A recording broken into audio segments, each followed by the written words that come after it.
असतो गुरु. आणि तो गुरु काय करतो? गुरु आपल्याला ज्ञान सांगतो, स्वामी आपल्या शिष्याला ज्ञान सांगतो.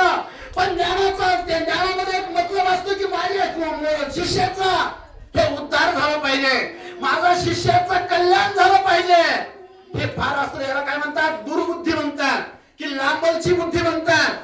आज ते कडू वाटतं. लहान लेकरू शाळेत जातं आणि गुरुजी काय करतात? त्याला मारतात, छडी मारतात, त्याच्या हातावर मारतात आणि त्याला विद्या शिकवतात. त्या विद्यार्थ्याला वाईट वाटतं, गुरुचा राग येतो की गुरुजी मला मारतात म्हणून. तर कल्याण त्या शिष्याचं असतं.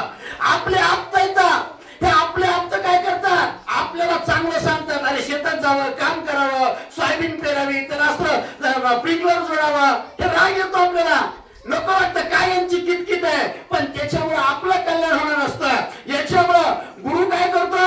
जीवनाच्या उद्धाराचं काम सांगतो, कार्य सांगतो, विद्या सांगतो. आणि आप्त काय करतात? आपल्या संसारिक उद्धाराचं कार्य सांगतात. अशा प्रकारे जे आपलं चांगलं सांगतात त्यांचं ऐकलं पाहिजे. आणि आपल्या जवळचं असला वाईट शिकवलं तर त्याचं कधीच ऐकलं नाही पाहिजे. ऐक बापा लंकनाता म्यागी सांगितले यथार्थता, ते जण माझ्या तुझ्या चित्ता, ते माझी कथा उदारी. ऐक बापा लंकनाता, कळकळीनं सांगू लागला राजा रावणा.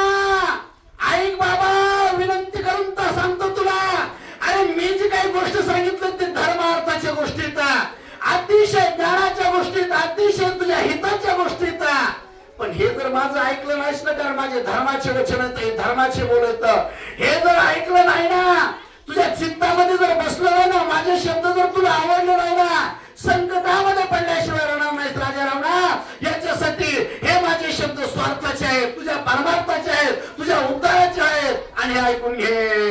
श्रीराम दर्शन तत्काळ जाईल माझा प्राण, ते विनवच्य वाहिली आन ते रावण. हे रावणा, मी तुला सांगतो, प्रभू रामचंद्राचं नुसतं दर्शन झालं नाही. प्रभू रामचंद्र नुसतं डोळ्यानं बघितलं माझा प्राणच जाईल, माझे पंचप्राण असं राहणारच नाही.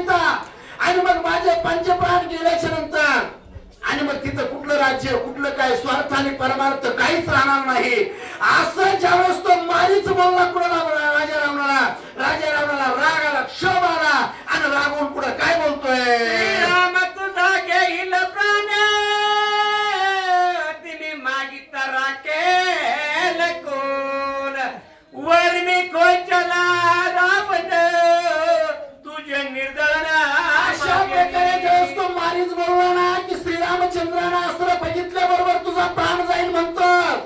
आणि ते मी तुझं मारिता राखेल कोण? ते आता इथं जर मी तुला मारून टाकलं तर कोण राखेल? कोण सोडवायला तुला? कारण वर्म खोचलं, वर्म बोललं ना माणसाला की राग येतो.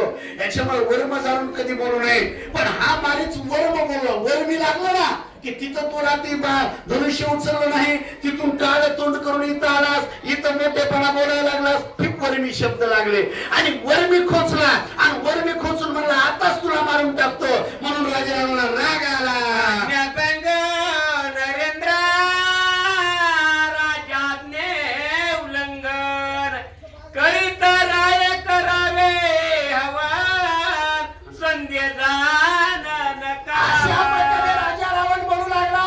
मारीचा, अरे तुला माहितीये का मी या नगराचा राजा आहे. आणि जर कुणी राजाने आज्ञा दिली आणि राजाच्या आज्ञेचं जर उल्लंघन केलं, राज आज्ञेचं उल्लंघन केलं तर त्याचं हनन केलं पाहिजे, त्याला मारलं पाहिजे. आता बघतात ना देशद्रोह, असं देशद्रोही जर कुणी झाला तर तो कुणी असो, लहान असो किंवा मोठा असो, त्याला जेलमध्ये टाकलं जातं. हे आपला देश आहे आणि या देशाच्या द्रोहाचं काम तू करू लागलाय. तुझं जर हनन केलं, तुला जर मारलं तर पाप नाही, तुला जर मारलं तर गैर नाही. याच्यामुळे तुला मारलं पाहिजे, कारण तू काय करू लागलास? राज आज्ञेचं उल्लंघन करू लागला.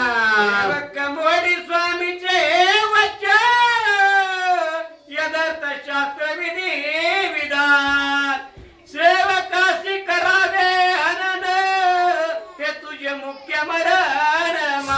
सेवके करावे सांगितले काम. सेवकाने काय करावं? आपल्या गुरुनं, आपल्या स्वामीनं, आपल्या मालकानं जे सांगितलं काम ते करावं. आणि जर त्या सेवकाने सांगितलेलं काम नाही केलं, सेवकानं आपल्या स्वामीचं वचन मोडलं तर त्याचं हनन करावं.